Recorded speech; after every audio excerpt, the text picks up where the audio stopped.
오늘은 베드로전서 4장 7절에서 11절의 말씀으로 범사에라는 제목으로 함께 은혜를 나누려고 합니다. 제가 한 가지 예화를 하나 들겠습니다. 어느 동네에 두 집이 이웃 사촌으로 살고 있었습니다. 한 집은 시부모님을 모시고 사는 대가족이었고, 다른 한 집은 젊은 부부만 사는 단란한 가정이었습니다. 그런데 시부모님을 모시는 대가족은 항상 웃음꽃이 피고 행복한 나날들을 보내었지만, 젊은 부부만 사는 가정은 부부싸움이 잦았습니다. 어느 한날 젊은 부부는 과일을 사가지고 시부모님을 모시고 살아가는 대가족을 찾아가게 되었습니다. 그리고 묻게 되었습니다. 사람이 많이 있다 보면 자주 싸우는 것이 인지상정인데 왜 이 가정은 웃음꽃이 피고 화목하게 지낼 수 있는 방법이 과연 무엇입니까? 라고 묻게 되었습니다. 이에 대하여 집주인 아저씨가 이렇게 대답했습니다. 우리 가족들은 다 바보입니다. 이 말에 젊은 부부는 그 말의 의미, 뜻이 무엇인지 몰라 다시 묻게 되었습니다. 그러자 이 주인집 아저씨가 아침에 있었던 일을 하나 소개해 주었습니다. 아침에 출근하다가 내가 부주의로 물을 쏟게 되었습니다. 그때 여보 미안해, 내가 잘못해서 일을 만들었어 라고 아내에게 말했을 때 아내는 이렇게 대답합니다. 아니에요, 제가 생각이 짧아서 물 그릇을 그곳에 두었기 때문이에요. 오히려 고개를 저으며 아내가 저에게 용서를 청하는 것이었습니다. 그런데 옆에 있던 어머니께서 이렇게 또한 말하는 것입니다. 아니다, 나이살이나 먹은 내가 그것을 보고도 그대로 두었으니 너의 잘못이 아니라 내 잘못이다. 이웃집 아저씨가 말하고자 한 것은 과연 어떤 뜻을 가지고 있을까요? 그것은 가족들이 서로 바보가 되어 자신이 잘못했다고 하니 결국 싸움이 생길 수가 없다라는 것입니다. 가정의 화평을 위해서 바보가 되는 것은 좋은 일입니다. 교회의 화평을 위해서 바보가 되는 것도 괜찮은 일입니다. 화평케 하는 자는 복이 있나니 저희가 하나님의 아들이라 일컬음을 받을 것이며 라고 상상수훈에서도 나와 있듯이 가정과 교회의 화평을 위해서 한번 바보가 되어 보시지 않겠습니까? 오늘 말씀을 전하기 전 하나님의 속성에 대해서 말씀을 드리고자 합니다. 그 하나님의 속성은 두 가지 단어로 표현할 수 있습니다. 무소부재, 전지전능. 무소부재라는 말은 존재와 섭리가 있지 않는 곳이 없으며 어디서나 다 있다라는 말로서 모든 곳에 계신다라는 의미입니다. 즉 하나님의 능력이 모든 피조물 속에 미치고 있음을 뜻하는 의미입니다. 다음으로 전지전능입니다.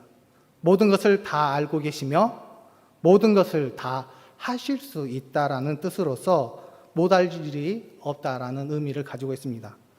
결국은 하나님의 능력이 모든 피조물을 다 주관하고 있다라는 그 뜻을 가지고 있습니다. 우리는 이 속성을 통해서 믿음의 중요한 것을 확인할 수 있습니다. 그것이 무엇이냐? 하나님께서는 우리의 모든 면에 영향을 주실 수 있는 분이다라는 것입니다. 그것을 통해서 우리가 느낄 수 있는 것들이 있는데요. 하나님의 사랑이 우리의 인생의 전편에 거쳐 내리심을 알 수 있습니다. 하나님의 은혜가 우리의 삶에 구석구석 스며들고 있음은 우리는 알 수 있습니다. 또한 하나님의 능력이 우리의 일에 열매를 맺게 하신다라는 것을 우리는 분명히 알 수 있다라는 것입니다. 물론 사람에 따라서 사랑과 은혜와 능력이 미치는 두드러진 부분들이 있습니다. 그러나 크기와 정도의 차이가 있고 알지 못하는 것뿐이지 그 사랑과 은혜와 능력은 지금도 계속되고 있음을 우리는 기억해야 합니다. 그래서 이에 대하여 성경은 증언합니다. 창세기 24장 1절의 말씀을 보면 이렇게 나와 있습니다. 아브라함이 나이가 많아 늙었고 여호와께서 그에게 범사에 복을 주셨더라 라고 말씀하고 있고요. 그리고 창세기 39장 23절에서는 이렇게 말씀하십니다. 여호와께서 요셉에게 범사에 형통하게 하셨더라. 그리고 신명기에서도 복과 관련된 이 증언들이 있는데요. 이웃 사랑을 실천하는 자들에게 범사에 복을 주셨느니라 라고 말씀하고 있는 것을 보게 됩니다. 제가 읽었던 말씀 중에서 계속해서 겹치는 단어 하나가 있습니다. 그것이 무엇이냐면 바로 범사에라는 단어였습니다. 그 범사에라는 이 말에는 이 속뜻이 있습니다. 그 속뜻이 무엇이냐?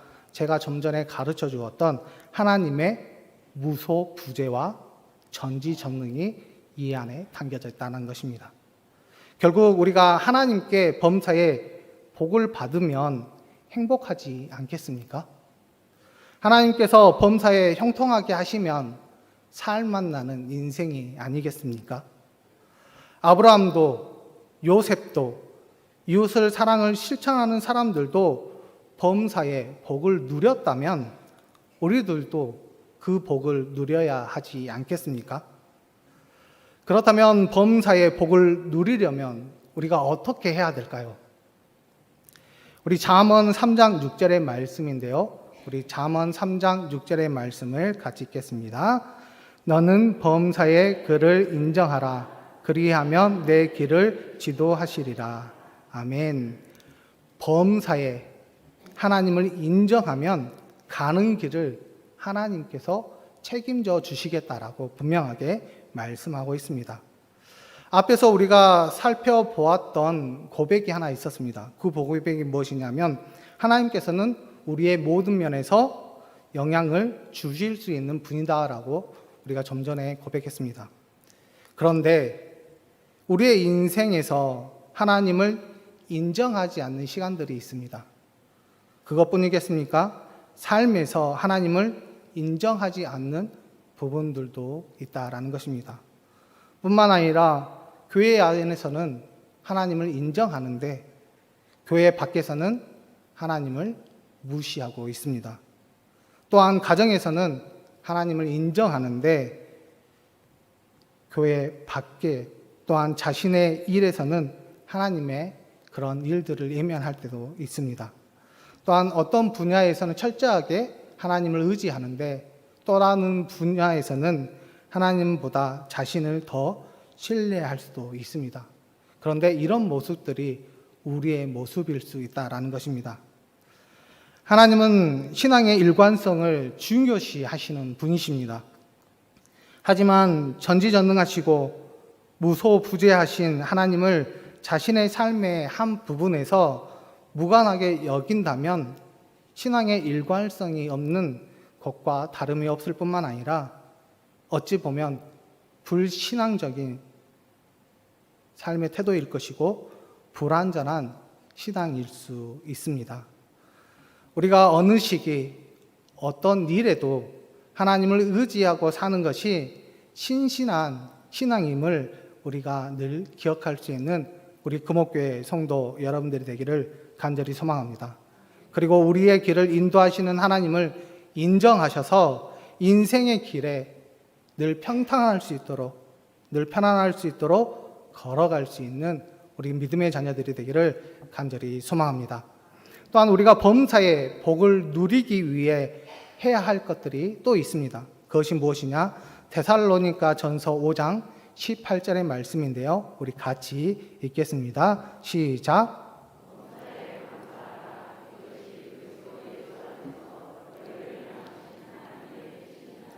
아멘. 범사에 감사하는 것이 하나님께 기쁨을 드리는 것이다 라고 분명하게 말씀하고 있습니다. 하나님께서는 당신의 뜻을 받들어 사는 신앙인들을 가장 기뻐하시고 좋아하십니다. 그러기에 감사에는 분명히 깨달음이 있어야 한다라는 것입니다. 하나님께서 주신 것이라는 깨달음이 있어야지 감사할 수 있습니다. 하나님께서 하신 일이라는 것을 깨달아야만이 우리가 그 은혜를 감사할 수 있습니다. 하지만 깨닫지 못하면 절대 감사할 수 없습니다. 주신 것을 깨닫지 못하고 하나님의 은혜를 잊어버리면 하나님께서 하신 것이 아니라 자신이 했다라고 교만해지기 때문에 절대 감사할 수 없다라는 것입니다. 따라서 우리가 깨달을 수 있는 귀한 신앙과 지혜를 달라라고 하나님 앞에 간구해야 함을 우리에게 다시 한번 말씀해 주고 있습니다. 그러기에 저와 여러분들은 이런 작은 부분, 조그만 부분만 우리가 감사하는 것이 아니라 온전히 하나님 앞에 감사함으로 나아감으로 하나님 앞에 기쁨을 드리고 우리의 삶 가운데는 하나님의 축복이 가득할 수 있는 우리 믿음의 자녀들이 되기를 간절히 소망합니다. 또한 오늘 본문 말씀에서도 우리에게 말씀하고 있습니다. 11절 중반부의 말씀인데요. 우리 같이 읽겠습니다. 시작. 이는 범사에 예수 그리스도로 말미암아 하나님이 영광을 받으시게 하려 함이니 그에게 영광과 권능이 세세에 무궁하도록 있느니라. 아멘. 범사의 영광을 받으시는 것을 말씀하고 있습니다. 신앙인의 삶을 통해 범사에 하나님께 영광을 돌리는 것을 권면하고 있다라는 것입니다. 그렇다면 삶의 어느 부분까지 우리가 하나님께 영광을 돌려야 할까요? 시편을 보면 그 대상을 우주 만물로 확대되어 있는 것을 보게 됩니다. 땅, 하늘, 해, 달, 별, 그리고 어린아이, 어른, 남자, 여자, 왕, 신하. 하나님께서는 모든 사람, 모든 피조물들에게 영광 받기를 원하신다라는 것입니다. 그런데 그 영광을 언제 받기를 원하시느냐? 바로 범사에 그 영광을 받기를 원하신다라는 것입니다. 그것뿐만 아니라 우리의 일상적인 삶에서도 하나님께서 영광을 받으시기를 원하십니다. 고린도전서 10장 31절의 말씀인데요. 이렇게 나와 있습니다. 그런즉 너희가 먹든지 마시든지 무엇을 하든지 다 하나님의 영광을 위하여 하라. 먹는 거, 마시는 거 매일 하는 일상적인 삶이 아니겠습니까? 그런데 이러한 일상적인 삶을 통해서도 하나님은 영광을 받으시기를 원하시고 계신다라고 우리에게 말씀하고 있습니다. 그렇다면 우리가 범사에 하나님께 영광을 돌리기 위해 이 마지막 시대에 우리의 삶의 모습은 어떤 삶의 모습으로 나아가야 할까요? 오늘 본문에서 몇 가지를 소개해 주고 있습니다. 8절의 말씀을 보면 이렇게 나와 있습니다. 무엇보다도 뜨겁게 서로 사랑할지니 사랑은 허다한 죄를 덮느니라 라고 말씀하고 있습니다. 즉 뜨거운 사랑을 통해서 하나님께 영광을 돌릴 수 있다라고 말씀하고 있습니다. 그리고 9절에서는 서로 대접하기를 원망 없이 하고라고 말씀하고 있는데요. 원망 없는 대접, 즉 자발적인 대접을 통해서 우리가 하나님께 영광을 돌릴 수 있음을 말씀하고 있습니다.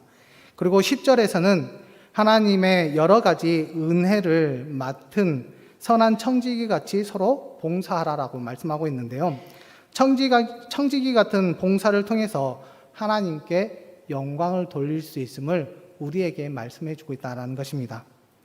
이웃과의 관계에 있어서 상대방에게 이익을 주는 삶은 그로 하여금 결국 하나님께 영광을 돌릴 수 있음을 우리에게 말씀해 주고 있습니다. 또한 삶을 통한 영광은 우리가 매일 할 수 있고 계속적으로 할 수 있는 매력을 가지고 있으며 누구나 할 수 있는 장점을 가지고 있다라는 것입니다. 이런 삶의 모습을 살아가는 자녀가 과연 하나님의 닮은 자녀가 되지 않겠습니까? 우리가 사랑과 섬김의 삶으로 범사에 영광을 돌릴 수 있는 것을 기억하며 살아갈 수 있는 우리 금옥교회 성도 여러분들이 되기를 간절히 소망합니다. 그리고 범사에 하나님을 인정하시기를 바랍니다. 범사에 감사하시고 범사에 영광을 돌릴 수 있는 믿음의 자녀들이 되셔서 우리를 통해 범사에 기뻐하시는 하나님께 범사에 복을 체험으로 하나님 앞에 더 나아가고 복된 인생으로 살아갈 수 있는 우리 금옥교회 성도 여러분들이 되기를 간절히 소망합니다.